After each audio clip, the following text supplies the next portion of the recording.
असतो मा सद्गमय तमसो मा ज्योतिर्गमय मृत्योर्मामृतं गमय। ओम शांति शांति शांति। ज्ञान प्रबोधन के इस पावन अनुष्ठान में आज हमारे बीच में आदरणीय श्री सुबोध कुमार जी, जिन्होंने वेदों को लेकर के और गाय को लेकर के बहुत काम किया है और महर्षि दयानंद गोसंवर्धन केंद्र दिल्ली के माध्यम से गाय और वेद के ऊपर बहुत प्रामाणिक काम कर रहे हैं। उनकी ज्ञान साधना को, उनकी वेद निष्ठा को और भारत निष्ठा को आप भी आत्मसात करेंगे। भाई सुरेंद्र जी और उनके साथ में आए हुए सभी रविशंकर जी, सब भाइयों को भी, माता श्री को भी, और अपने मुख्य केंद्र पर भाई राकेश जी, और जो हर दिन आपको अपने ज्ञान से प्रकाशित करते हैं ऐसे आदरणीय श्री पंकज जी और बहन कुसुम जी, उनको भी बहुत बहुत सभी की ओर से प्रणाम है। मैं पहली बार जिनसे अहमदाबाद में मिला और बहुत अरसे से, करीब 2 दशक से मैं उनका नाम सुन रहा हूँ। पूरे विश्व में उनकी बहुत कीर्ति प्रतिष्ठा है और भारतीय धर्म दर्शन अध्यात्म और संस्कृति को वैश्विक पटल के ऊपर पूरी प्रामाणिकता के साथ और वैज्ञानिकता के साथ प्रतिष्ठापित करने के लिए जिन्होंने बहुत प्रशस्त काम किया है, ऐसे भाई श्री राजीव मल्होत्रा जी हमारे बीच में हैं। उनका सबकी ओर से बहुत बहुत अभिनंदन है।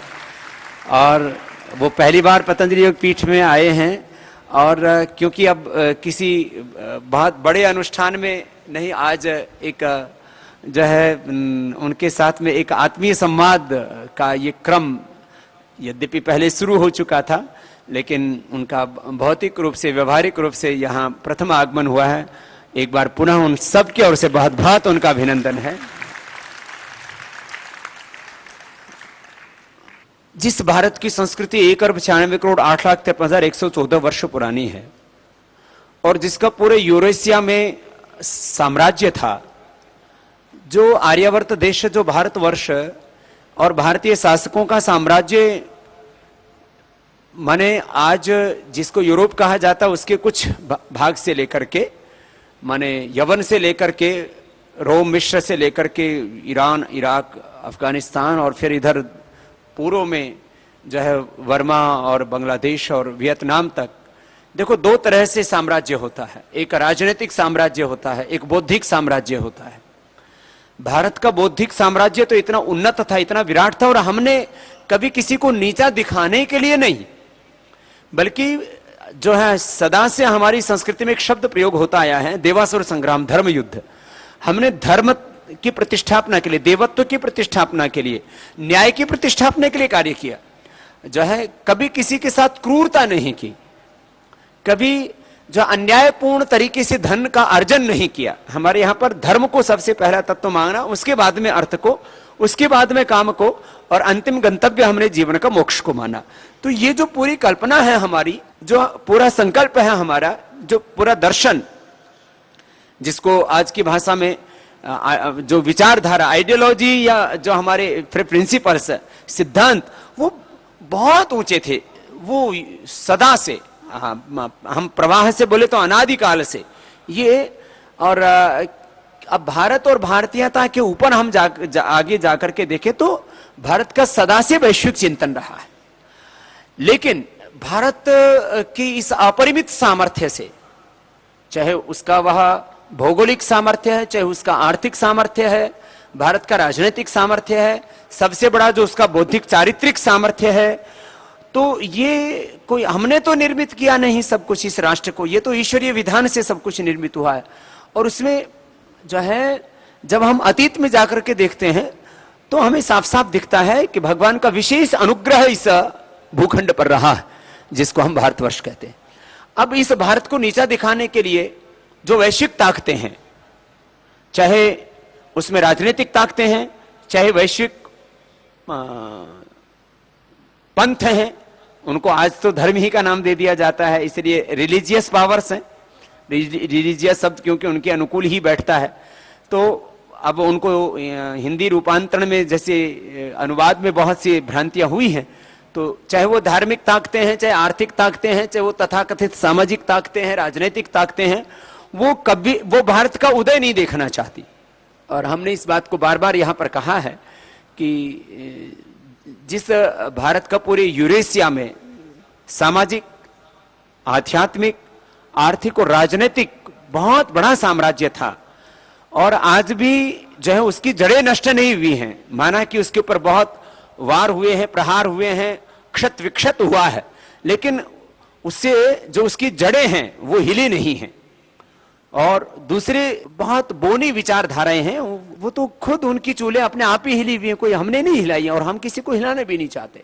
लेकिन पूरे वैश्विक स्तर पर जो भारत और भारतीयता को नष्ट करने के लिए जो षड्यंत्र हो रहे हैं, उनके ऊपर उन्होंने बहुत प्रामाणिकता से काम किया है।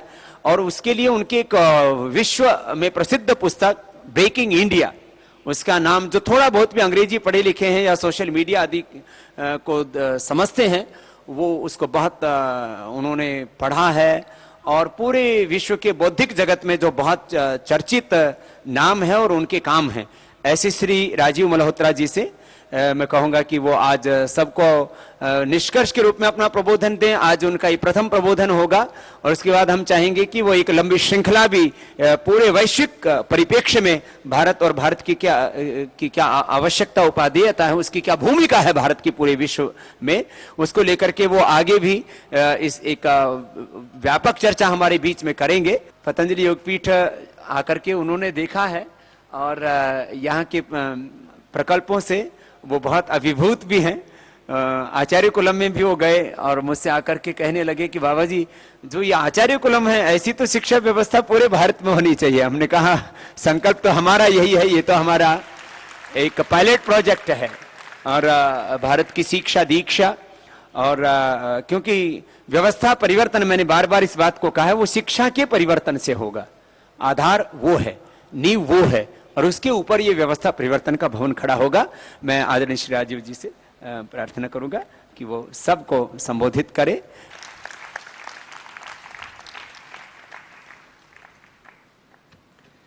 धन्यवाद स्वामी जी। मेरे को कई वर्षों से स्वामी जी से मिलने की बहुत आशा है, बहुत डिज़ायर है कि मैं स्वामी जी से मिलूं, क्योंकि हमने इनके बारे में सुना है, इनके बारे में पढ़ा है, इनकी प्रोडक्ट्स को हमने इस्तेमाल किया है, और इनकी टेलीविज़न में भी बहुत देखा है, और आज यहाँ पर आके बहुत हमें खुशी हुई। मैं सिर्फ यही कहना चाहता हूँ, थोड़ा सा अपने बारे में बताना चाहता हूँ कि हम भारत में पैदा हुए और 20 साल की उम्र तक हम दिल्ली में रहे, और अंग्रेज़ी माध्यम में हमारी एजुकेशन हुई। हमारे पेरेंट्स ने हमको अंग्रेज़ी स्कूल कॉलेज में भेजा, सेंट स्टीफेंस कॉलेज में भेजा, और उसके साथ ही घर में बहुत हिंदू धर्म और भारतीय संस्कृति के बारे में हमको सिखाया गया।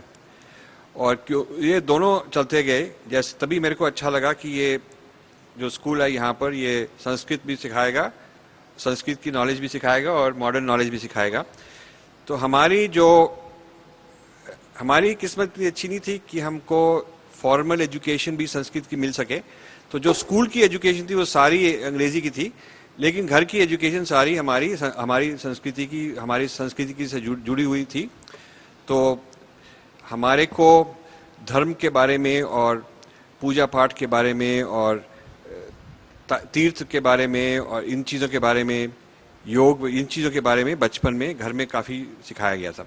तो जब हम अमेरिका गए 20 साल की उम्र के थे, तो वहाँ भी हमने जो अपने अंदर आध्यात्मिक विचार हैं और अंदर अपनी साधना है उसको नहीं छोड़ा, लेकिन हम बाहर से हमारा जो बिज़नेस था, प्रोफेशन था, वो बिल्कुल पहले मल्टीनेशनल में थे, फिर हमारा अपने बिज़नेस शुरू हो गया, फिर कंसल्टिंग की, ऐसे किए। तो हमको दोनों संस्कृतियों, दोनों सिविलाइजेशंस के बारे में हमको पहचान है। और फिर हमने करीब 20 साल हुए ये सब कुछ छोड़ दिया और ये फैसला किया कि हम इन दोनों तरफ हमको नॉलेज है, इसको हम कंबाइन करके कैसे एक नई तरह की विचारधारा शुरू करें, जो विचारधारा ऐसी है कि हम भारतीय दृष्टि से, धार्मिक दृष्टि से विदेश को देखें, उनको अपनी तरफ से, अपनी तरह, अपने विचार से उनको हम समझें, ताकि हम उनको जवाब दे पाएं, ताकि हम उनको भी सिखा सकें कुछ। अभी तक तो वो हमको सिखाने की कोशिश कर रहे हैं पिछले 200 सालों की, और वो हमको स्टडी करते आ रहे हैं, जिसको इंडोलॉजी कहते हैं, वो मतलब इंडिया की स्टडी वो करते आ रहे हैं 200 सालों की। जर्मन लोग, फ्रेंच लोग, ब्रिटिश लोग, अमेरिकन लोग ये करते आ रहे हैं। जो वर्ल्ड के सबसे बड़े संस्कृत के जर्नल्स हैं, कॉन्फ्रेंसेस हैं, वो विदेश में हैं। कई पुराने जो शास्त्र हैं उनकी ओरिजिनल कॉपीज भी वहीं पड़ी हैं, यहाँ नहीं पड़ी, उधर म्यूजियम में पड़ी हैं। अब ये हमको बहुत अफसोस होता है कि हमको कुछ इंडिया के पुराने शास्त्र के बारे में या पुराने इतिहास के बारे में कुछ ढूंढना हो तो यहाँ लाइब्रेरी में नहीं मिलेगा, वो ब्रिटिश में इंडिया हाउस में मिलेगा या हार्वर्ड लाइब्रेरी में मिलेगा। वहाँ बहुत मुश्किल से कुछ पैसा दे के या कुछ तरीके से निकालना पड़ता है। इंडिया हाउस में कुछ इतने पाउंड्स पर पेज आप स्कैन कर सकते हैं, वो हमारी चीज़ उनके पास पड़ी हुई है। तो हमारे को ये इंटरेस्ट है कि हम ऐसे स्कॉलर्स को, विद्वान को पैदा करें जो ये काम आगे ले जाने की जिनमें इंटरेस्ट हो।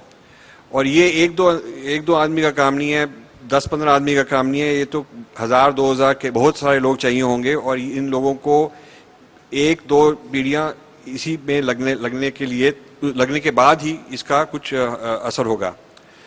तो अभी तक हमने 3 पुस्तकें निकाली हैं, 2 पिछले 2 सालों में, और अभी दिसंबर में एक और निकलेगी, नेक्स्ट ईयर 2 और निकलेंगी। तो इस तरह हमारी करीब 10 पुस्तकें निकलेंगी जिसकी जो हमारी रिसर्च के बारे में है।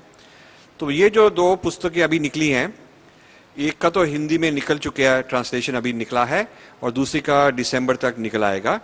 तो मैं कुछ उन दोनों के बारे में थोड़ा सा बताना चाहता हूँ कि ये जो बुक है ब्रेकिंग इंडिया, जो स्वामी जी ने कहा, और दूसरी बुक है विभिन्नता, जो हिंदी का नाम है। अब इन दोनों में हम हिंदू धर्म दृष्टि से दुनिया को देख रहे हैं। और जो महाभारत है, महाभारत खत्म नहीं हुई, महाभारत अभी भी चल रही है, अभी महाभारत चल रही है। इसको ग्लोबलाइजेशन कहते हैं, वो एक तरह की महाभारत है, एक अलग तरह की महाभारत है। और कुरुक्षेत्र एक हरियाणा में छोटा शहर नहीं है, ये सारी दुनिया में कुरुक्षेत्र ही बन गया है एक तरह से, क्योंकि जो आइडियोलॉजीज हैं, जो सिद्धांत हैं, जो विचार हैं, इनकी आपस में टक्कर हो रही है। ये जैसे मल्टीनेशनल का विचार है, जैसे वो स्ट्रक्चर है, वो धरती से जुड़े हुए नहीं है, उनको एक पर्टिकुलर धरती से इतना प्यार नहीं है। और जो दूसरा है, किसान है, जो नेचुरल तरीके से चल रहा है, वो दूसरे सिस्टम से चल रहा है। तो इनकी भी आपस में टक्कर हो रही है, पॉलिटिक्स में टक्कर हो रही है, रिलीजन में टक्कर हो रही है, सब चीज़ों में हो रही है, भाषा में हो रही है। तो इसको हमने दोनों तरफ से समझने के बाद ये फैसला किया कि हम भारतीय दृष्टि से इस विचार के बारे में पुस्तकें निकालें। और वो पुस्तकों हम इंग्लिश में लिखते हैं, लेकिन हिंदी में ट्रांसलेशन हो रही है, और हमारी पुस्तकों की तमिल में ट्रांसलेशन हुई है, गुजराती में हो रही है, कन्नड़ा में, मराठी में हो रही है। ये आपको पुस्तक लिखने की प्रेरणा कैसे हुई? पुस्तक लिखने की प्रेरणा ऐसे, हाँ बहुत अच्छी बात है। पुस्तक पहले तो हमारे को अपनी प्रेरणा कैसी हुई कि मैं अपना काम वाम छोड़ के चले जाऊं। आपने बिजनेस कब से बंद कर दिया? 1994। तो फिर बिजनेस आपका तो बहुत अच्छा बिजनेस चल रहा था। अमेरिका में काफी पैसा कमाने के लिए आदमी अमेरिका जाता है, इनका भी मन तो यहीं रहता है जी। तो पैसा का एक तरफ इतना पैसा का वो जो लोगों में तो रहता है ना, सुख सुविधा, पैसा, प्रॉस्पेरिटी, फिर वो सब छोड़ के इधर कैसे? तो हमारे एक अंदर से चेंज आया, अंदर से ट्रांसफॉर्मेशन आया, अंदर से शिफ्ट आया।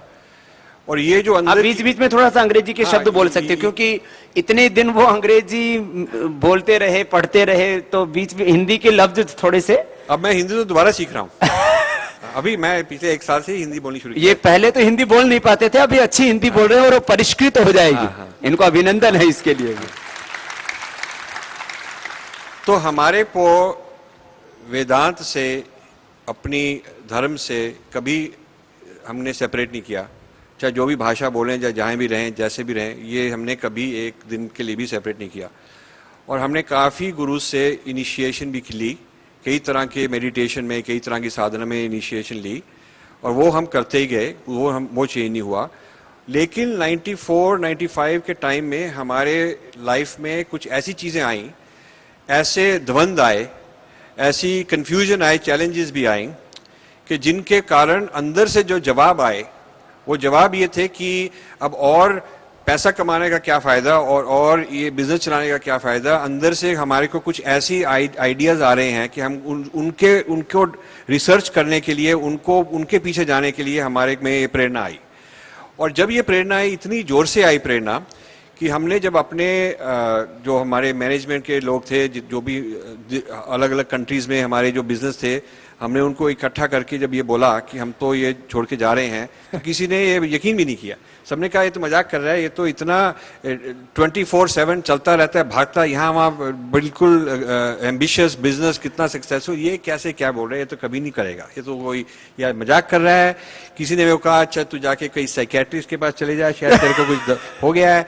कोई कहता कि तेरे को कोई मिड लाइफ क्राइसिस है, तेरे को छुट्टी चाहिए 1 महीने के लिए, तू रिलैक्स कर ले तो ठीक हो जाएगा, तो पता नहीं तेरे को क्या हो गया। लेकिन वो जो बात आ गई हमारे में, पागलपन लाइलाज हो गया। वो हाँ जी, वो कभी छुट्टी नहीं, वो उसमें हम लगे रहे। पिछले करीब 19-20 साल उसमें हम लगे रहे। और एक बार किसी नए लाइफ में, नए आइडिया में एक बार इतनी पैशन हो जाए, इतना जोर से इंसान चलना शुरू करे, तो फिर जो पहले लाइफ था, ये था वो था, वो तो फिर कुछ भी नहीं रहा उसमें, तो हमारा दिल नहीं रहा। अब जब हम उस तरह के लोगों को मिलते हैं, हम उनकी बात समझ सकते हैं कि कैसे इनमें बहुत एम्बिशन है, तो जितना भी वो कमाते हैं और भी चाहिए, जितने 20 बिजनेस तो 40 चाहिए, हम समझते हैं उनकी बात। लेकिन हम अपने आप को बहुत लकी मानते हैं, बहुत हम किस्मत वाले मानते हैं कि हमारे को ये मौका मिला, हमारे को अच्छे गुरु मिले, हमारे को प्रेरणा आई, हमारे को ये मौके मिले ताकि हम इन चीज़ों से आगे भी जा सके। ये हमारी। तो फिर जब हमने एक फाउंडेशन शुरू की है, जिसका नाम है इन्फिनिटी फाउंडेशन, तो उसमें जो हमने कमाए थे, जो हमारे तो हमने उसमें डोनेट करके ये फाउंडेशन चलाई। तो हमने ये सोचा कि हमको अब प्रेरणा आती जाएगी कि कहाँ कहाँ जाना है, क्या क्या करना है। तो पहले हमारा सारा सिस्टम क्लियर नहीं था जैसे अब है। पहले तो हम सिर्फ प्रेरणा करते थे कि अब हमको रास्ता दिखाओ, तो हमको रास्ता जैसे दिखता गया वैसे हम चलते गए। तो पहले अभी हमने 4-5 बार ये हमने फाउंडेशन के विजन जो है, दृष्टि है, वो एडवांस की है, चेंज की है। पहली दृष्टि जो थी, जो सबसे पहली वेबसाइट थी, उसमें लिखा था कि ज्ञान और करुणा, इन दोनों चीज़ों पर हमारा जोर लगेगा। ये हमारी पहली फेज 1 कि ज्ञान और करुणा, विजडम और कंपैशन जिसको कहते हैं, इस पर हम काम करेंगे। और जो करुणा है वो तो ये है कि जैसे लोग दान देते हैं, जैसे कोई अस्पताल चलाते हैं, कोई बीमारी का इलाज कराते हैं, उसमें हमने डोनेशंस दी फाउंडेशन ने। और जो ज्ञान था वो एजुकेशन में लग गए। तो इसमें कुछ सालों के बाद हमारा जो स्वभाव है, हमारा जो स्वधर्म है, वो ज्ञान में चला गया। कि ये हमको ये पहले महसूस हुआ कि अमेरिका में जो एजुकेशन सिस्टम है, उसमें भारत के बारे में, हिंदुइज्म के बारे में, धर्म के बारे में ठीक तरह से नहीं सिखाया जा रहा। क्यों नहीं सिखाया जा रहा? तो हमने उस प्रोजेक्ट को पकड़ लिया कि हम इनको ठीक तरह सिखाएंगे और इसके लिए रिसर्च करेंगे कि इनको ये बातें क्यों नहीं पता और क्यों नहीं इनको शौक के ठीक तरह से ये समझ सकें।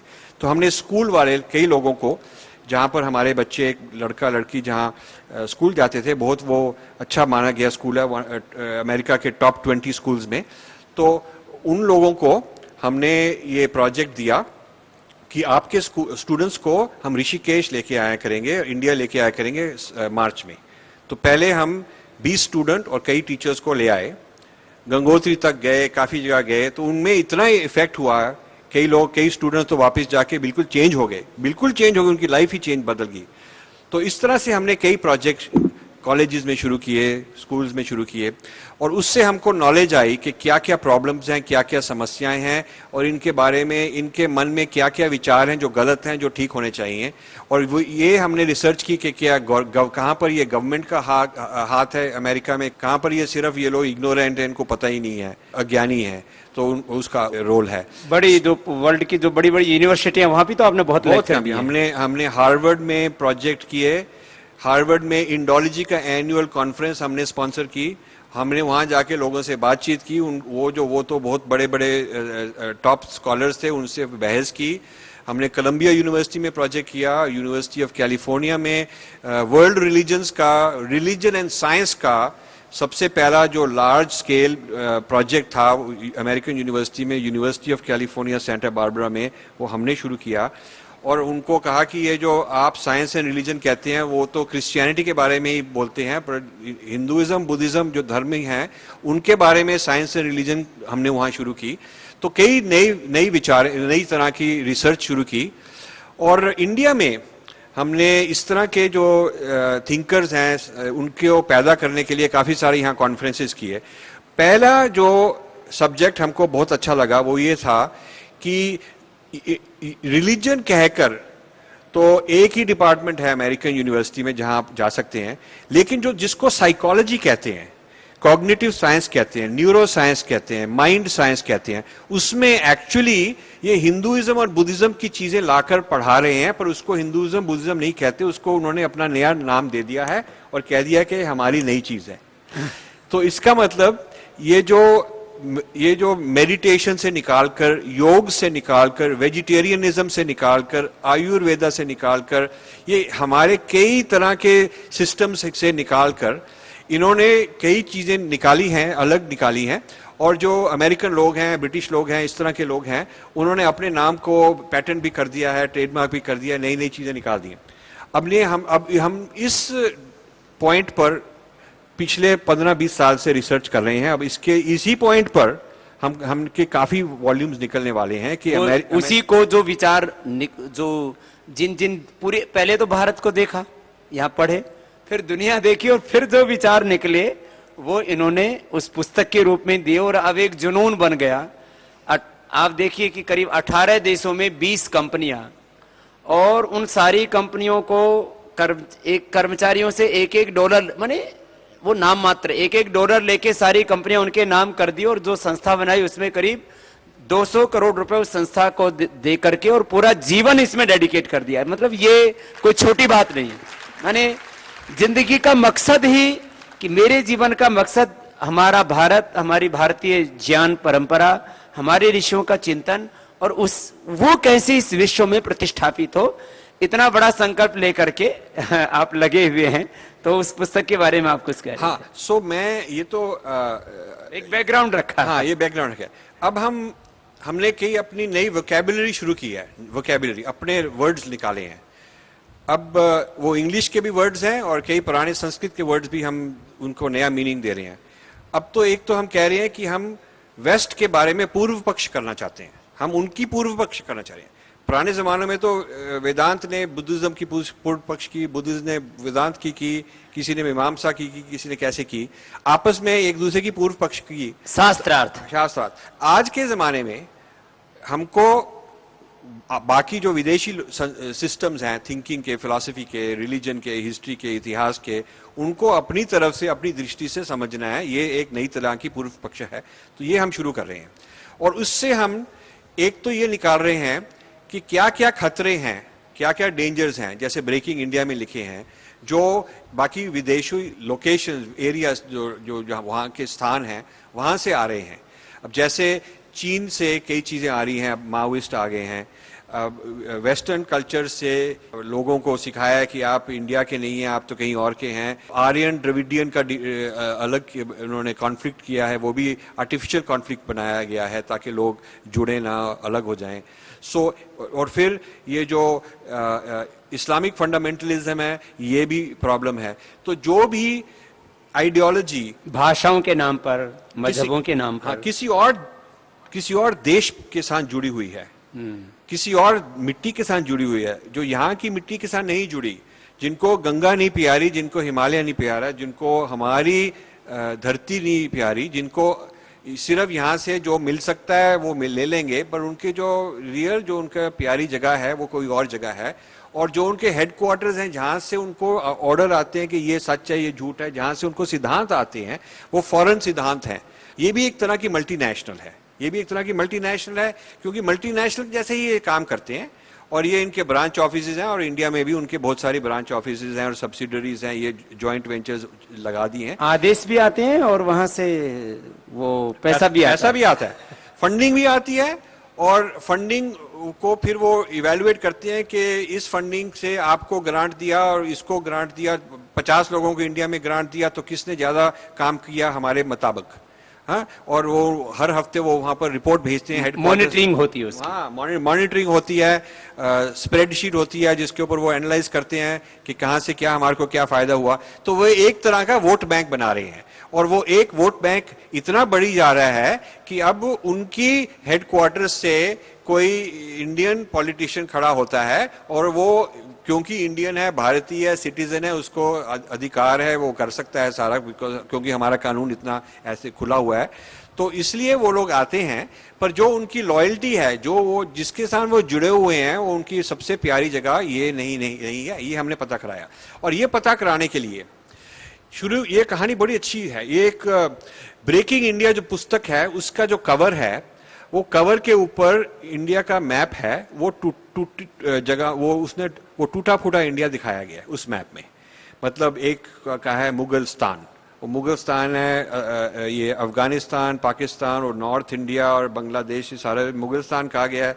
और नीचे कहा गया द्रविड़स्तान, दलितस्तान, इस तरह के स्थान बनाकर तोड़ा हुआ नक्शा। भारत को तोड़ने की साजिश, भारत को तोड़ने का षड्यंत्र, उसका हिंदी में जो रूपांतरण हम ब्रेकिंग इंडिया बोले, और उसकी क्या क्या तैयारियां, आर्थिक रूप से, सामाजिक रूप से और धार्मिक रूप से, ऐसे अलग अलग तरह से। जी हाँ, पतंजलि थे, उन्होंने हमको इंट्रोड्यूस किया कि ये प्रोफेसर अभी इंडिया से आया है। तो हमने उसको कहा अच्छा इंडिया से आया है तो क्या करने गए थे, कहाँ गए थे? तो कहते मैं ये दलितस्तान प्रोजेक्ट के लिए गया था। दलितस्तान, तो मैंने कहा ये क्या बात है दलितस्तान प्रोजेक्ट, हमने तो कभी सुना ही नहीं।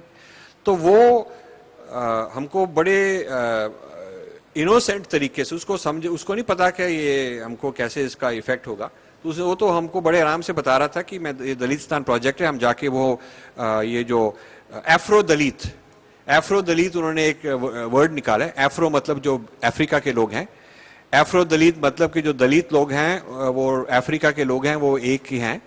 तो वो एफ्रो दलित एक प्रोजेक्ट निकला है, और वो प्रोजेक्ट है कि इंडिया में आके जो लोग गरीब हैं, जो लोग दलित कहलाते हैं, उनको ये सिखाया जाए कि तुम यहाँ के ब्लैक्स हो और वो जो बाकी लोग हैं वो वाइट्स हैं। और जैसे अमेरिका में रेसिज्म हुई थी, वाइट्स ने ब्लैक्स को स्लेव बनाया था, तो वैसे ही तुमको इन लोगों ने स्लेव बनाया है और हम तुम्हारे को छुड़ाने के लिए आए हैं। तो मतलब भारत ने तुमको स्लेव बनाया है और हम तुमको भारत से छुड़ाने के लिए आए हैं, ये इसका मतलब है। तो बहुत बड़ी डेंजरस बात है। तो उसने मेरे को फिर काफी आइडियाज दिए कहाँ से फंडिंग आती है, ये वो बड़ा वो अच्छा सा आदमी था, उसको ये नहीं पता था कि जो काम कर रहा है गलत काम कर रहा है, वो तो फंसा हुआ था। तो हमने भी उसको ये नहीं बोला कि तू गलत कर रहा था, क्योंकि हमको उनसे इंफॉर्मेशन चाहिए। तो उसने जो जो फंडिंग एजेंसीज को नाम वाम हमको भी दिए, हमने उनको चिट्ठियां लिखी, फोन कॉल किए, हमने बाकी लोगों को कहा अच्छा उनसे जाके और इन्फॉर्मेशन लाओ कि तुम इंडिया में क्या क्या प्रोग्राम कर रहे हो, क्या क्या फंडिंग कहाँ कहाँ भेज रहे हो। तो कई लोगों ने तो बड़े जोश से, बड़े अच्छी तरह से उन्होंने हमको एक डब्बे भर के काफी सारे अपने प्रोजेक्ट रिपोर्ट वगैरह इंडिया के बारे में भेज दी। तो हमारे पास तो कितनी लाइब्रेरी बन गई कि ये सारे इंडिया के जो ये कितने सारे ये योजनाएं हैं जो इंडिया के लिए हैं, ये लोग कर रहे हैं, तो उसके बारे में हमारे पास लाइब्रेरी बन गई। तो फिर हमने एक दो स्टूडेंट्स को हायर किया कि अच्छा अब इसको स्कैन करो, इसको एनालाइज करो, ये पैसा कहाँ जा रहा है, क्या क्या हो रहा है। फिर हमने इंडिया में कुछ लोगों को लगाया कि आप जाके देखो यहाँ ये जो पैसा आता है तो काय के लिए आता है, क्या होता है। तो फिर हमको पता चला कि कुछ पैसा, काफी पैसा ऐसा है जब अमेरिका से आता है, वो कहते हैं कि अब उनको ट्रेनिंग देंगे, पर ट्रेनिंग गलत तरीके के विचार की ट्रेनिंग हो रही है। ट्रेनिंग तो हो रही है पर गलत तरीके के विचार की ट्रेनिंग हो रही है। और ये जो काम है ये तो सिर्फ इंडिया में बैठ के नहीं हो सकता। ये एक ऐसा विद्वान चाहिए जो अमेरिका की नॉलेज, अमेरिका से ये सारी इंफॉर्मेशन लेकर और इंडिया में जो काम ये कर रहे हैं उसको वो भी लेकर जोड़कर पूरी तरह के एक पिक्चर बना सके। तो उस पिक्चर को हमने बनाकर ये ब्रेकिंग इंडिया पुस्तक निकाली। ये तो एक प्रोजेक्ट हुआ ना, अफ्रो दलित। एफ्रो दलित तो एक प्रोजेक्ट है। तो इसको ऐसे और भी तो ऐसे बहुत सारे प्रोजेक्ट है, एक से बहुत प्रोजेक्ट हैं। अब एक है 1040 कहते हैं उसको, 1040 प्रोजेक्ट। 10 डिग्रीज लैटिट्यूड, इक्वेटर है 0 डिग्रीज। हाँ, ज्योग्राफी में आपने पढ़ा होगा, इक्वेटर है 0 डिग्रीज और जो नॉर्थ पोल है वो 90 डिग्रीज। सो 10 डिग्रीज नॉर्थ और 40 डिग्रीज नॉर्थ, ये जो बैंड है वो डिसाइड किया कि अब अगले 100 साल इसमें जोर लगाएंगे कन्वर्ट करने के लिए। और उस बेल्ट में 1040 बेल्ट जिसको कहते हैं, उसमें इंडिया 80% के लोग तो इंडिया के ही हैं उसी में। उसमें चाइना भी है, पर चाइना में बैन कर दिया, चाइना ये चीज नहीं अलाउ करेगा। और बाकी अरब कंट्रीज भी हैं, इस्लामिक कंट्रीज भी हैं, वो 1040 विंडो में, पर वो भी अलाउ नहीं करते। सो जब वो कहते हैं 1040 विंडो, तो उसका सबसे बड़ा हिस्सा तो इंडिया का ही है। तो हमने 1040 जो प्रोजेक्ट है, डेनवर में उसका हेडक्वार्टर्स है, वहां भी हम गए।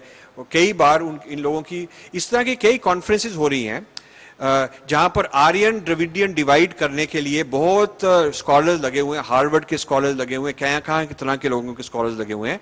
तो हमने उन कॉन्फ्रेंसेस में जाके उनको रिकॉर्ड किया, उनसे बहस की, उनके डिस्कशन किए कि ये क्यों कर रहे हैं, फंडिंग कहाँ से आ रही है, और फिर इंडिया आके ये लोग कैसे, इंडियंस भी उसमें लगे हुए हैं।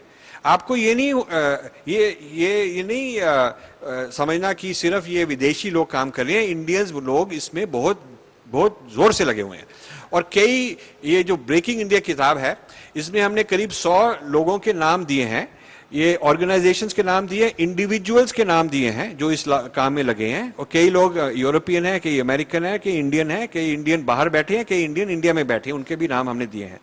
और ये हमने ऐसे चैलेंज किया है कि जो हम कहते हैं कि यदि कोई इसमें मिस्टेक है तो हमको बता दीजिए, हम इसको ठीक कर देंगे। पर अभी तक कोई मिस्टेक हमको प्रूव नहीं कर सका ये जो कुछ हमने लिखा है, क्योंकि इसमें हमने बहुत जोर से रिसर्च की थी।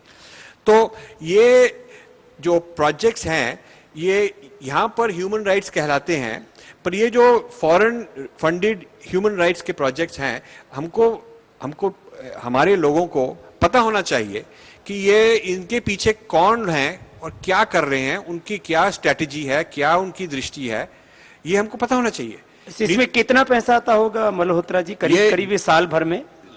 बिलियंस बी से बिलियंस ऑफ डॉलर्स। मतलब एक बिलियन हुआ 6000 करोड़, 6000 करोड़ इज 1 बिलियन। ये मेनी बिलियंस, उसके हमने अपेंडिक्स में अंदाजन हमारी तरफ से 3 और 5 बिलियन के बीच ये इसमें पैसा आता है ईच ईयर।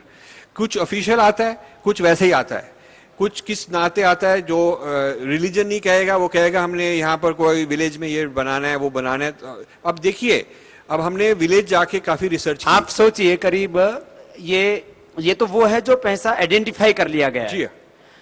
माने ये 50,000 करोड़ से लेकर के और 1 लाख करोड़ हो सकता है जी। 50,000 करोड़ से 1 लाख करोड़ वो आता है यहाँ स्कूल के नाम पर, ट्रेनिंग के नाम पर, फिर हॉस्पिटल के नाम पर आता है, वो सेवा के नाम पर जी, और चैरिटी के नाम पर। बिल्कुल। और फिर यहाँ उसको पैसे को लगाते हैं। आप सोचो कि इस देश के थोड़े थोड़े लोगों ने सहयोग किया और उस थोड़े से सहयोग से माने कुल मिलाकर के जो है कुछ करोड़ रुपए लगे तो पतंजलि योगपीठ बन गया। और इस पतंजलि योगपीठ से आप समझो हजारों गुना ज्यादा फंडिंग दूसरे कामों के लिए आ रही है। और इतने पैसे से हम इतना बड़ा काम कर सकते, तो उस पैसे से वो क्या क्या साजिशें कर रहे होंगे। हमने राष्ट्र को निर्माण के लिए काम किया, वो तोड़ने के लिए काम कर रहे हैं। तो ये एक डिफरेंस मैं बता रहा हूं। बिल्कुल ठीक बात है। और ये देखिए, कुछ तो ये जो पैसा आता है वो सैलरीज का आता है, पर काफी पैसा लैंड प्रॉपर्टी को खरीदने के लिए आ रहा है। ये प्रॉपर्टी साउथ में बहुत सारी प्रॉपर्टी है जो फॉरेन इंटरेस्ट से खरीदी जा रही है। और industrial park, commercial park, office park खरीदे हैं। तो कहीं ये तो नहीं जमाना आ जाए जब वो कहेंगे कि हम रेंट उसी को करेंगे जो हमारी रिलीजन का है।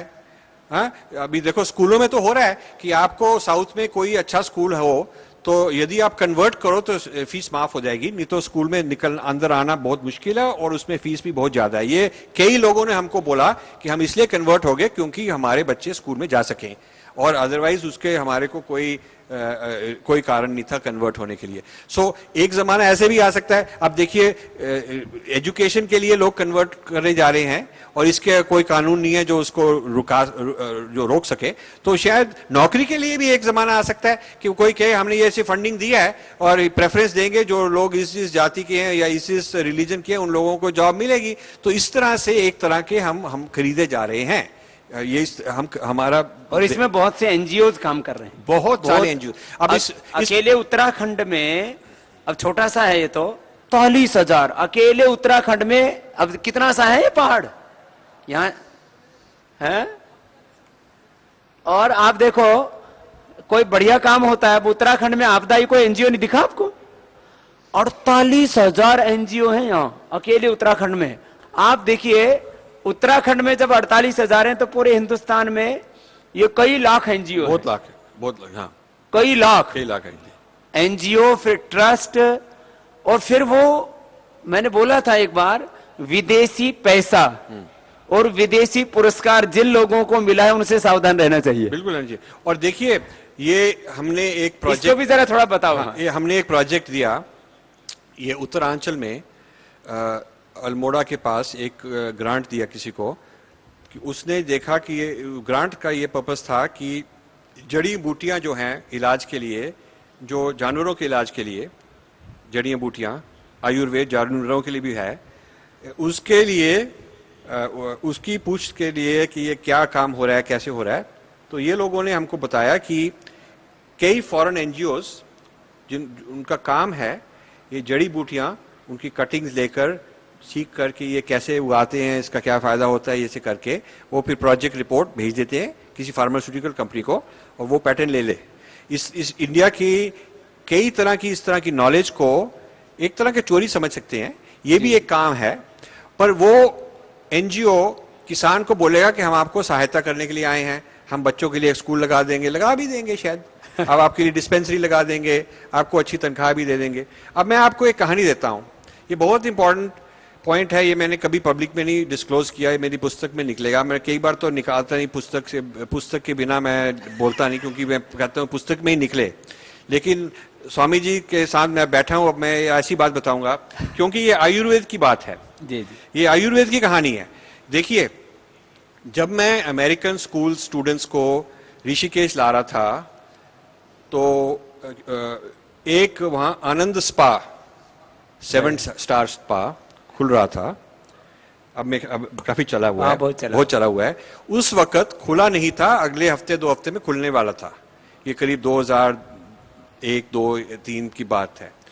तो मैं जा रहा था और मेरे साथ ये 2 अमेरिकन आदमी थे जो वहाँ के टीचर थे। तो हम बहुत थके हुए थे, हम गंगोत्री से वापस आ रहे थे, तो हमने कहा कि कहीं रेस्ट करना चाहिए। तो इतनी बड़ी अच्छी बिल्डिंग, हम अंदर चले गए तो उन्होंने हमको रहने दिया। अभी ऑफिशियली खुला नहीं था।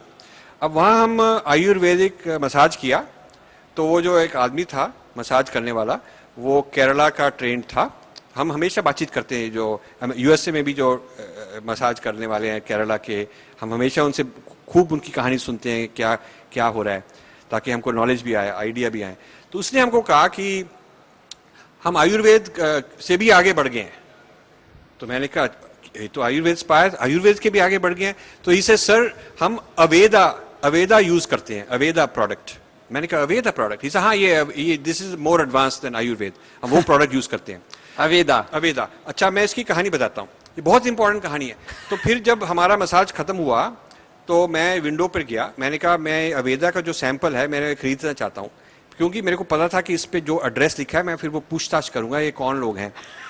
तो उन्होंने कहा कि ये बेचते नहीं, हम इस्तेमाल करते हैं, पर आपको एक दे देंगे। तो हमने एक ले लिया शीशी। हम यूएसए गए, हमने फिर अवेदा की रिसर्च शुरू की, और अभी हम अवेदा की सारी कहानी एक पुस्तक में निकालेंगे जो हमको आपको 2-4 मिनट में बताते हैं। अवेदा स्टैंड्स फॉर आयुर्वेदा, अवेदा। हाँ, और ये एक अमेरिकन कपल अब बिलियनर बन गए हैं। वो 1960s में आया करते थे हर साल, और यहाँ इनका गुरु था। वो गुरु से सीखते थे ये बहुत कुछ सीखते थे और एक बार वो बीमार हो गए और किसी ने उनको आयुर्वेद जड़ी बूटी से इलाज कर दिया और वो इलाज इतना अच्छा लगा कि वो उसके जो जड़ी बूटी आयुर्वेदिक के जो मेडिसिन थी उसके वो सैंपल यूएसए ले गए और बेचना शुरू कर दिया।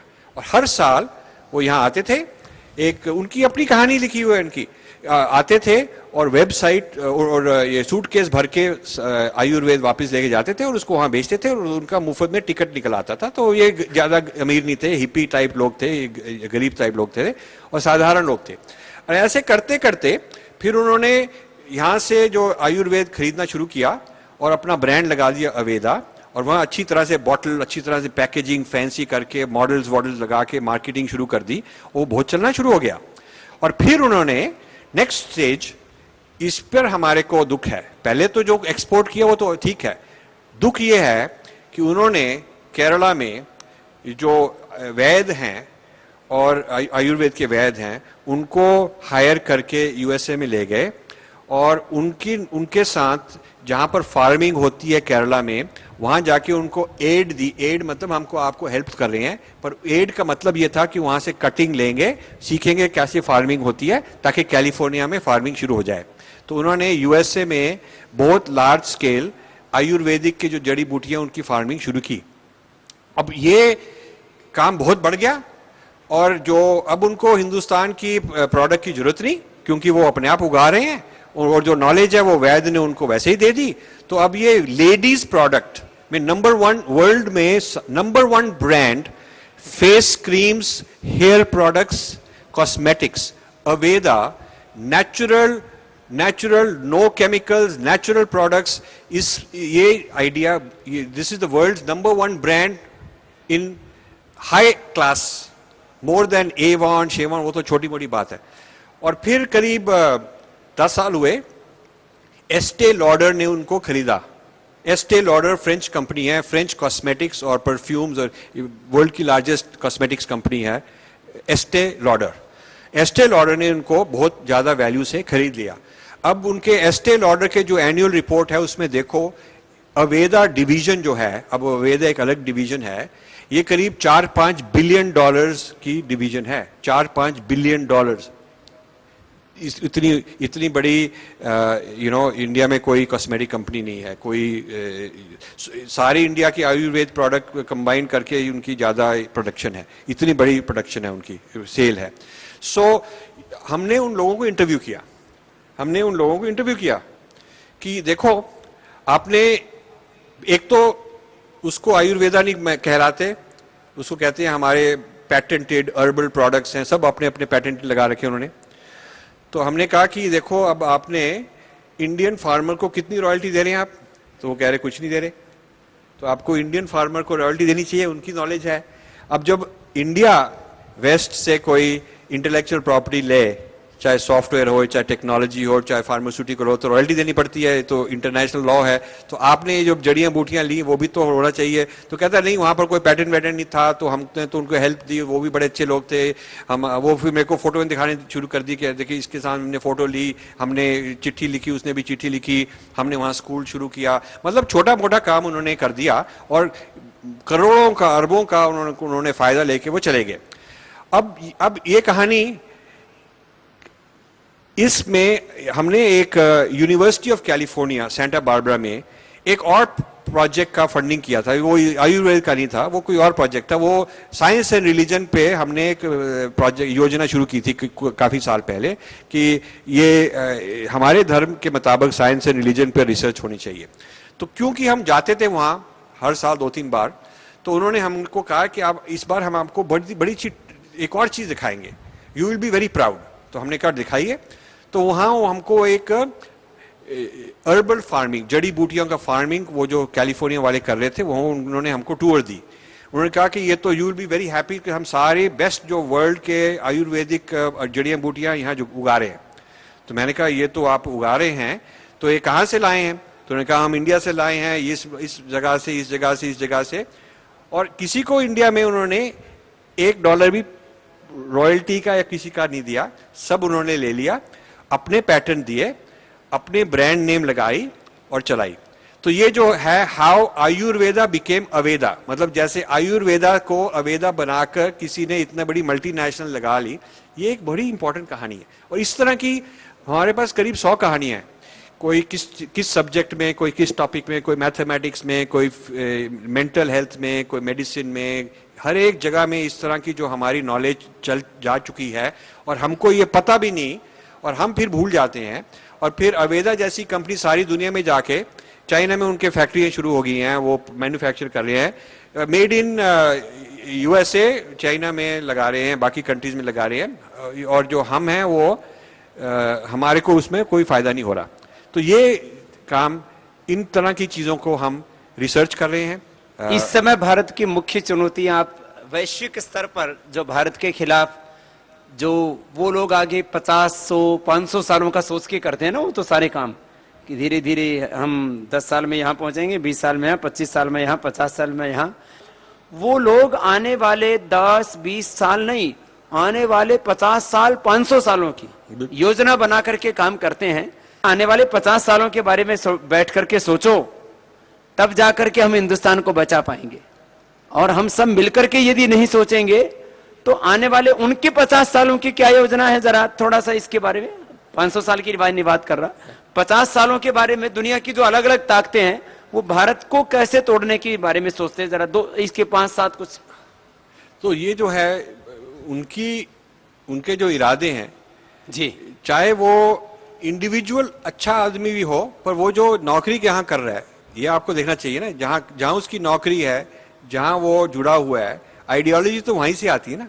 तो आपको ये नहीं कहना चाहिए कि ये आदमी तो बहुत शरीफ लग रहा है, मेरे साथ चाय वाय पीता है, बड़ा अच्छा आदमी है, वो इंडिविजुअल की तरह अच्छा भी हो सकता है, ये नहीं कि उसके इरादे बुरे हैं, पर वो उसकी आइडियोलॉजी के मुताबिक जो कर रहा है वो ठीक कर रहा है। वो ये नहीं कि उसको ये नहीं फील होता कि मैं गलत काम कर रहा हूँ, उसको ये फील होता है मैं जो कर रहा हूँ मैं ठीक काम ही कर रहा हूँ, तभी तो वो आराम से कर सकता, 50 साल तक ये भी कर ही जा सकता, क्योंकि उसको ये वो कन्विंस्ड है, यकीन है उसको कि मैं ये ठीक ही काम कर रहा हूँ। तो फिर आपको इंडिविजुअल के पीछे और क्या है, उनकी इंस्टीट्यूशन क्या है, उनकी ऑर्गेनाइजेशन क्या है, उनकी क्या विचार है, स्ट्रैटेजीज है, वो देखनी पड़ेंगी। ये नहीं कि सिर्फ ये इंडिविजुअल क्या कह रहा है, ठीक है ना। और ये जब हम देखते हैं, ये चाइना आइडियोलॉजी दूसरों को लेफ्टिस्ट, मार्क्सिस्ट, इस तरह की आइडियोलॉजी एक्सपोर्ट तो करता जा रहा है, और नेपाल तो ले लिया उन्होंने, मतलब पूरा लिया नहीं, लेकिन वहां पर काफी उन्होंने आंदोलन काफी कामयाब हुए हैं, और भूटान में भी कर रहे हैं, नॉर्थ ईस्ट में भी कर रहे हैं। अब देखिए, ये जो हमारी नदियां हैं, ये सब पहाड़ों से आती हैं, और वो जहां से शुरू होती हैं वहां तिब्बत या नेपाल या भूटान या नॉर्थ ईस्ट, यहां से पानी बहुत आता है। हमारे जो पानी नॉर्थ इंडिया में आता है ज्यादातर वहां से शुरू होता है। अब जो गंगा है, गंगोत्री से तो ठीक है, लेकिन वो छोटी नदी है, तब बड़ी नदी तब बनती है जब नेपाल का पानी इंडिया में आता है। नेपाल का पानी कहीं और जा नहीं सकता, वो सागर जाने के लिए इंडिया के थ्रू आता है, इंडिया के ऊपर ही आता है। सारा जो बर्फ पिघलती है और जितना भी बारिश पड़ती है नेपाल में, वो सारा पानी इंडिया की नदियों में आता है, वो गंगा में आता है। तो वो गंगा का पानी भी नेपाल से शुरू होता है। अब नॉर्थ ईस्ट का पानी जो ब्रह्मपुत्र का है, वो भी तिब्बत और नॉर्थ ईस्ट से आता है। अब चाइना की ये टेक्नोलॉजी है कि वो रिवर्स, जो लार्ज नदियां हैं, उनको डाइवर्ट कर रहे हैं। उन्होंने चाइना के अंदर ही एक दो रिवर्स को 1000 मील दूर तरफ, मतलब पाइपलाइंस लेकर पानी को पलटाकर डैम बनाकर दूर ले जा रहे हैं। अब चाइना की आबादी बहुत है, उनको डेजर्ट भी बहुत है, उनको पानी की बहुत जरूरत है, उनको ऑयल की जरूरत है, उनके पानी की भी बहुत जरूरत है। इंडिया से वो ऑयल तो नहीं ले सकते, पर इंडिया से पानी ले सकते हैं। तो इसलिए वो जो बॉर्डर एरियाज हैं, उनके लिए, उनकी स्ट्रैटेजी के लिए ये दूरदर्शी स्ट्रैटेजी के लिए बहुत जरूरी काम है। और हमने इसको इस तरह से नहीं समझा, हमने ये इस तरह से नहीं समझा कि ये जो लड़ाई है, ये जो बॉर्डर डिस्प्यूट है, ये पानी के बारे में है, ये कोई ऐसे छोटी मोटी जमीन की बात नहीं है, ये तो बहुत ही बड़ी बात है, और इस तरह हमको समझना चाहिए। और ये जो मुगलस्तान प्रोजेक्ट है जो हम कह रहे हैं, ये तो ये जो लफ्ज है मुगलस्तान, ये लफ्ज को काफी इस्तेमाल किया जाता है इंडिया के बाहर इस्तेमाल किया जाता है। और ये जो तालिबान ने, मुल्ला अमर ने कहा था कि मेरा गोल ये है, मेरा ये प्लान है कि दिल्ली के रेड फोर्ट के ऊपर काला झंडा तालिबान का लगाना, ये मेरा काम है, ये उसने कह चुका है, स्टेटमेंट दे चुका है। और जो ये वेस्टर्न सेक्युलरिस्ट इंडियन भी उनमें मिले हुए हैं, इंडियन की एजुकेशन भी उसी तरह की हो चुकी है, ये जो मिले हुए हैं इनको भी भारत से कुछ ही, उनको भारत के से प्यार इसीलिए है कि भारत से हम पैसा बना सकते हैं, भारत से हम धन निकाल सकते हैं, भारत से हम कोई चीज प्राइवेटाइज करके उसमें से पैसा निकाल कर बेच सकते हैं फॉरेन कंपनी को। तो भारत को भारतीय संस्कृति के साथ उनको प्रेम नहीं है, उनको तो प्रेम सिर्फ ये है कि हमारी अपॉर्चुनिटी क्या है। अब जिसको हम इकोनॉमी कहते हैं, हम जिसको कहते हैं सेंसेक्स इकोनॉमी, ये हमने टर्म यूज किया सेंसेक्स इकोनॉमी। ये जो सेंसेक्स इकोनॉमी है वो जो पहले कई लोग, 1000 लोग ठेले वाले बेचते थे, 1000 फैमिलीज वो अलग अलग इंडिपेंडेंट ओन्ड थे, हर एक अपना अपनी ओनर था, वो उनको रिप्लेस करके उनको निकाल कर एक सुपरमार्केट बन जाती है। और वो सुपरमार्केट में वो जो 1000 लोग हैं उनके बच्चे वहां जाके नौकरी करते हैं, कोई कैश रजिस्टर पर है, कोई जमादार है, कोई ये वो है।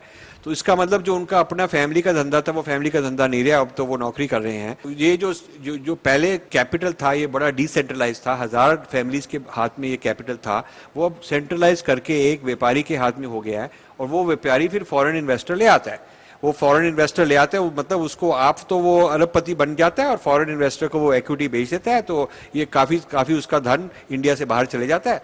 सो ये जो इंडिया के बिलियनियर्स हैं जिसको हम बहुत सेलिब्रेट करते हैं, बहुत रिस्पेक्ट देते हैं, आदर देते हैं, ठीक है उन्होंने मेहनत की है, पैसा बनाया, ठीक बात है, लेकिन उनका जो एक पैर इंडिया में एक पैर बाहर है, उनकी जो लॉयल्टी है वो यहाँ परमानेंट हर एक केस में नहीं है, कई केसेस में तो डिवाइडेड है, थोड़ी यहाँ है थोड़ी वहाँ है, हर एक सब लोग ऐसे बुरे नहीं है पर कई तो हैं।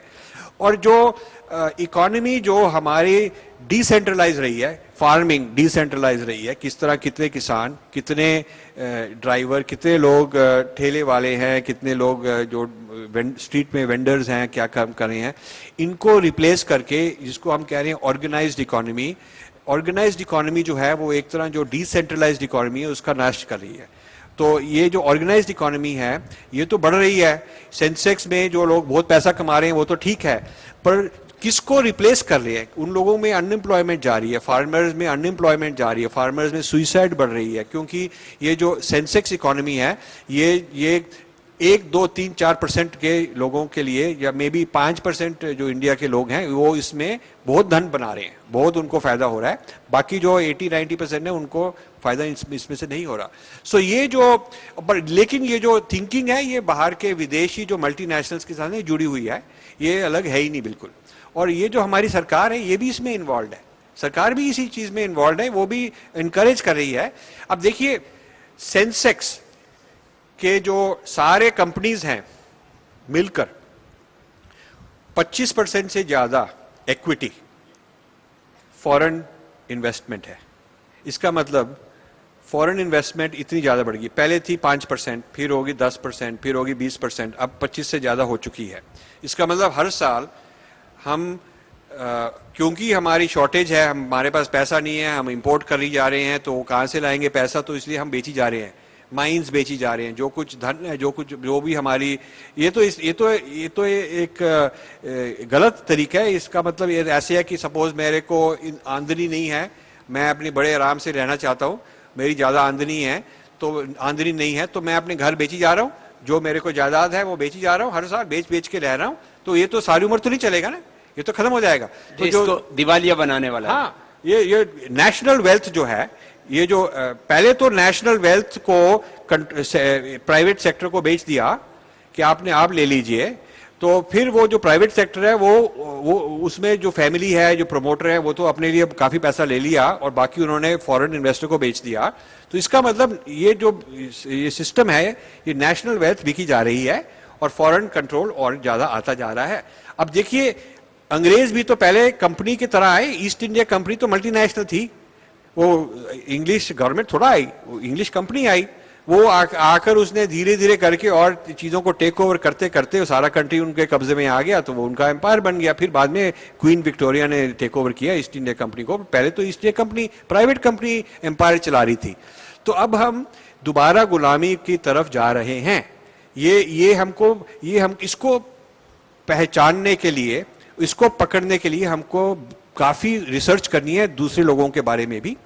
और ये जो हमारे पॉलिटिशियंस करप्ट हैं, कोई दंगाबाजी में हैं, कोई एनजीओ में फंसे हुए हैं, गलत काम कर रहे हैं, कोई कोई क्या कर रहे हैं, इनको ये तो एक तरह की मतलब यहाँ पर आग निकली तो हम आग को फायर एक्सटिंग्विशर से बुझाते हैं, वहां आग निकली उसको बुझाते हैं, लेकिन हमको पता करना चाहिए कि ये सारी आगों का कारण क्या है, बड़ी बिग पिक्चर से देखना चाहिए। जब आपके नलके में गलत तरह का पानी आता है, गंदा पानी आता है, दूसरे के नलके में आता है, तीसरे के नलके में आता है, तो फिर आपको जो हेडक्वार्टर में जहां पर पानी का टैंक है वहां पर जाके चेक करना चाहिए कि वहीं से पानी आ रहा है, वो कहां कौन डाल रहा है उसमें, ये जहर क्यों आ रहा है। तो इस तरह की रिसर्च हम कर रहे हैं और हमको सहायता चाहिए कि हम और लोग हमको ज्वाइन करें, क्योंकि ये बहुत बड़ा काम है, इसको बहुत देर लगेगी और हम चाहते हैं कि हम यंग लोगों को ट्रेनिंग दें, उनको इनकरेज करें, उनको मटेरियल दें, उनके साथ मिलकर काम को आगे बढ़ाएं। और इसीलिए हम स्वामी जी कहते हैं कि बहुत बहुत शुक्राना आपका कि आपने ये हमको यहाँ इनवाइट किया और हम दोबारा भी आके काफी दिन लगा के काम करने का। पतंजलि विश्वविद्यालय हरिद्वार में सत्र 2013-14 के लिए पंचकर्म में 1 वर्षीय स्नातकोत्तर डिप्लोमा